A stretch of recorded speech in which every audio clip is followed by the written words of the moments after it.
જય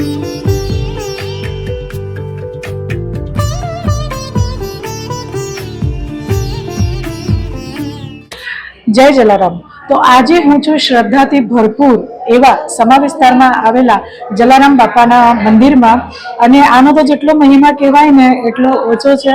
ભક્તોને ખૂબ જ શ્રદ્ધા છે, અને અમે જલારામ જયંતિના દિવસે જ અહીંયા ઇન્ટરવ્યૂ કરવા માટે આવવાના હતા, ભક્તો માટે આ વિડીયો બનાવો તો અમારે, પણ એ દિવસે જલારામ બાપાની કૃપાએ અમને એટલું મોટું એક કામ મળી ગયું, તો બાપાએ અમને મોટા કામમાં મોકલી દીધા। તો કહેવાય છે કે જલારામ બાપાની ભક્તિ અને ભક્તોની શ્રદ્ધા, તો એના વિશે આજે આપણે મહારાજ સાથે જ વાત કરીશું કે મહારાજ આ ખૂબ જ ચમત્કારિક મંદિર છે, તો આના વિશે કંઈ કહેશો? આ મંદિરની પ્રતિષ્ઠા 2005માં થયેલી, 13/5/2005, અને એવું કહેવાય છે કે અહીંનો મહિમા એવો છે કે રામ નામ મેં લીન હૈ, દેખત સબ મેં રામ, રામ તાકે પદ વંદન કરું, જય જય શ્રી જલારામ।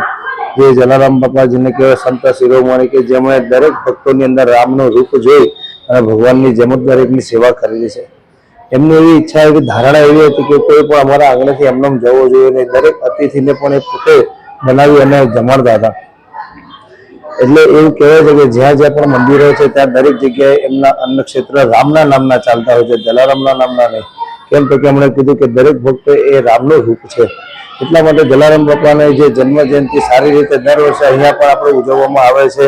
અને શિવરાત્રીનું પણ આગળ આપણે મહત્વ હોય છે કે ભાઈ આ શિવજીની આપણે પ્રતિષ્ઠા કરેલી છે, રણછોડજીની પ્રતિષ્ઠા કરેલી છે મંદિરની અંદર। સાથે સાથે અહીંયા આગામી 26 ફેબ્રુઆરી શિવરાત્રીનું પણ એક આયોજન કરેલું છે, જેની અંદર શ્રી કૃષ્ણ ભજન મંડળ આયોજિત, જે જેસવડા ગામ છે પેટલાદ પાસે આણંદ જિલ્લાની અંદર આવેલું છે, ત્યાં ભજનનું પણ આપણે અહીંયા આયોજન કરેલું છે। એટલે આવો દરેક સત્કર્મ અહીંયા ચાલતા રહે છે।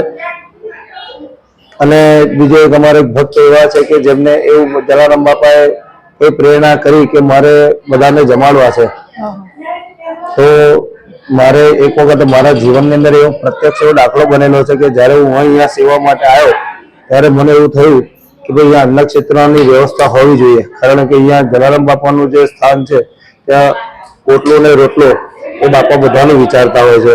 અને એ સમયની અંદર એક વખત એવું થયું કે મને ટ્રસ્ટીઓને વાત કરવાની ઈચ્છા થઈ કે ભાઈ આપણે અહીંયા અન્ન ક્ષેત્ર ચાલતું હોવું જોઈએ। ત્યારે ટ્રસ્ટીએ કીધું કે અહીંયા આપણે કરવામાં વાંધો નથી, પણ અહીંયા વ્યવસ્થા બહુ અઘરી છે જાળવવી, જે તમે 1-2 વખત કરી શકો પણ આગળ જતા બહુ અઘરું પડે એવું છે। અને છતાં મારા મનથી મને એવી ઈચ્છા હતી, પણ છતાં મેં બાપાના ચરણની અંદર પ્રાર્થના કરીને કીધું કે હવે તમારી મરજી, તમે જે કરો તે માન્ય છે, હવે જે યોગ્ય થાય તે ખરું। એટલે પછી થોડો સમય વીત્યો અને કદાચ એ વાતને મારે 1 પણ મહિનો પૂરો થયો નથી, અને એક ભક્ત એવા આવ્યા અને અમારા ટ્રસ્ટીઓ જોડે મિટિંગ કરી કે તમારે કોઈ વ્યવસ્થા કરવાની છે, માત્ર આપણી આ જગ્યા જે ધાર્મિક સ્થાન છે એની ઉપયોગ થશે, અને એની અંદર આવનાર દરેક ભક્તો દર ગુરુવારે 350 થી 400 લોકો આજે દરેક ભક્તો ખીચડીની કઢીની અને પ્રસાદી આરોગતા થઈ ગયા છે। એટલે જલારામ બાપાનો સૌથી મોટો પરચો એ છે કે કોઈની માટે તમે સારું વિચારો છો તો તમારું આપોઆપ થાય છે, એવું ધારવું છે। અને કીધું કે લોક હિતમ મમ કરેણિયમ, બીજાનું સારું ઈચ્છો, બીજાનું કલ્યાણ થાય એવું તમે સારું પોઝિટિવ વિચાર રાખો છો તો ભગવાન ક્યારે તમારી માટે કોઈ દિવસ હાથ મુઠ્ઠી વાળીને રાખતો નથી, હંમેશા હજારો હાથ તેના ઉપર એ ભક્તો પર કાયમ ભગવાનના બનેલા છે।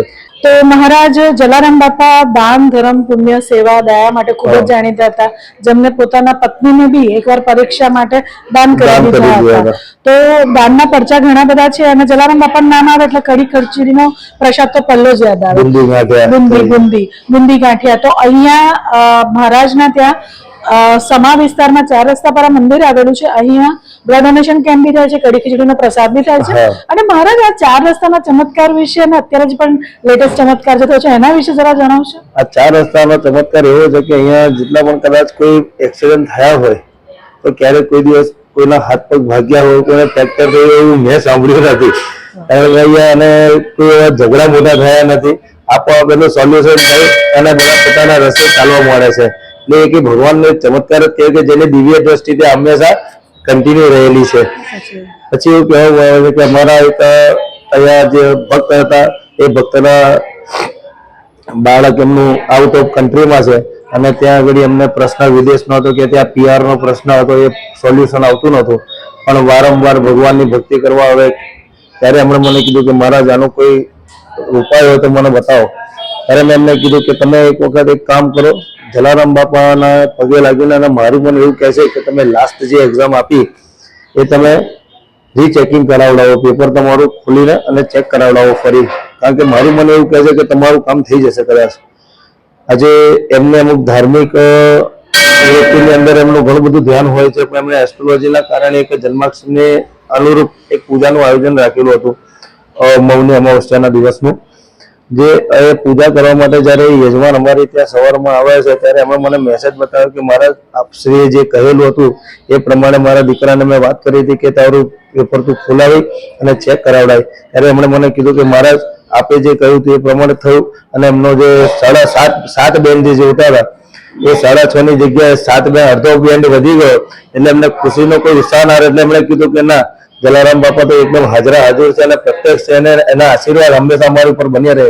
અને ભગવાનનો કાયમ મારી એવી પ્રાર્થના છે સદગુરુના ચરણની અંદર, જલારામ બાપાની અંદર, કે જે ઈચ્છા પર્સનલી મારી પોતાના જીવન માટે હોય છે એવી ઈચ્છાઓ ભગવાન બધાની પૂરી કરે, એવી ભગવાનને પ્રાર્થના છે. જય જલારામ. તો મારે જ અહીંયા સૂચિ બોર્ડ પર બી મેં જોયું કે આખું તમારું સૂચિ બોર્ડ ભરેલું જ હોય છે.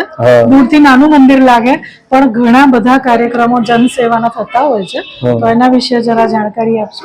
અહીંયા આપણે સૌથી પહેલા તો આખા વર્ષની અંદર આયોજિત જે કાર્યક્રમ છે જે એની અંદર અહીંયા અમારે કોઈ પણ ભક્તની જીવનની કોઈ જન્માક્ષરને અનુરૂપ જે પૂજા પાઠના અંદર બધું કન્ટિન્યુ ચાલતું હોય છે. એ 365 દિવસ કંઈક નું કંઈક હવનાત્મક કાર્ય ચાલતું હોય છે. પ્લસ કે આની અંદર બીજું એવું છે કે આપણે શિવરાત્રીનું આયોજન કરીએ છીએ દર વર્ષે, કે શિવરાત્રીનું ભજન મંડળનું આપણે અલગ અલગ જગ્યાએથી અલગ અલગ ભજન મંડળ પણ અહીંયા બોલાવીએ છીએ. દરેક ભક્તોને ફરાળની આપણે વ્યવસ્થા કરેલ છે અને લોકોની વ્યવસ્થા જળવાઈ રહે. જલારામ જયંતિનું આપણે આયોજન કરીએ છીએ કે તે દિવસે 14 થી 15,000 પબ્લિક અહીંયા ખીચડી કઢીનો પ્રસાદ લેતી હોય છે. અને સવારનો નિત્યક્રમ હોય છે કે સવારે 5 વાગે જ્યારે મંદિર ખુલે ત્યારબાદ ભગવાનનો શણગાર, સ્નાન ઇત્યાદિ થઈ અને 365 દિવસ નવા વસ્ત્રો એમને પહેરવામાં આવે છે. અને એમનું જે ચરણનું જે અમૃત છે અહીંયા દરરોજ આપણે અહીંયા પ્રસાદીમાં મૂકવામાં આવે છે.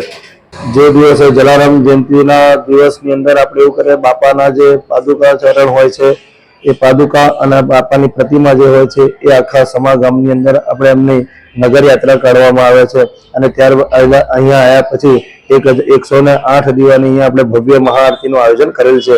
ત્યારબાદ બધા ભક્તો ત્યાં આગળ સ્થાન ઉપર અયપ્પા ગ્રાઉન્ડ અહીંયા નજીકમાં છે ત્યાં આગળ બધા પ્રસાદ ગ્રહણ કરે છે. અને તે દિવસે પણ આપણે ભજન મંડળનું આયોજન કરીએ છીએ. આવી રીતે દરેક તહેવારો આપણે સારી રીતે આ મંદિરની અંદર ઉજવવામાં આવે છે. તો મહારાજ હવે મારા જતા જતા હવે એક જ સવાલ કે મનુષ્ય પાસે ઘણું બધું હોય છે તો પણ જીવનમાં નિરાશા આવી જતી હોય છે, તો એ શ્રદ્ધાના રસ્તે કેવી રીતે એનું નિવારણ થાય? એ મારું દરેક ભક્તોને એવું જ કહેવું છે કે તમારું જે દુઃખ છે ભગવાનને તો ખબર જ છે, પણ એમ કીધું કે ભગવાને આમાં મનુષ્યને એટલા માટે શાંતિ જીવનની અંદર માને તો જ શાંતિ છે. કેમ તો કે ભગવાને જે આપ્યું ને તેની લોકોને શાંતિ નથી, પણ જે નથી આપ્યું ને એની ચિંતા લોકો વધારે કરે છે. એટલે એ અંધશ્રદ્ધા તરફ વધારે ભરી જાય છે.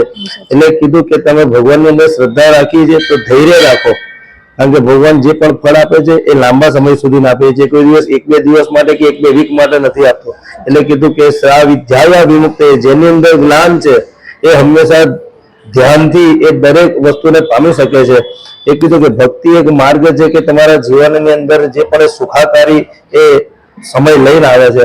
એટલે કીધું કે તમે જે પણ ભગવાનને માનો છો એ ભગવાનની અંદર પૂર્ણ શ્રદ્ધા રાખો, તમારું કામ અવશ્ય થશે એવો મારો વિશ્વાસ છે. તો આ મંદિર સમા રસ્તા પર 4 રસ્તા પર આવેલું છે. જલારામ બાપાનું તમને આવતા જતા રસ્તે દેખાશે. અને જીવનમાં શ્રદ્ધા હોવી ખૂબ જરૂરી છે. જીવનમાં ભગવાનનું નામ જપવું ખૂબ જ જરૂરી છે.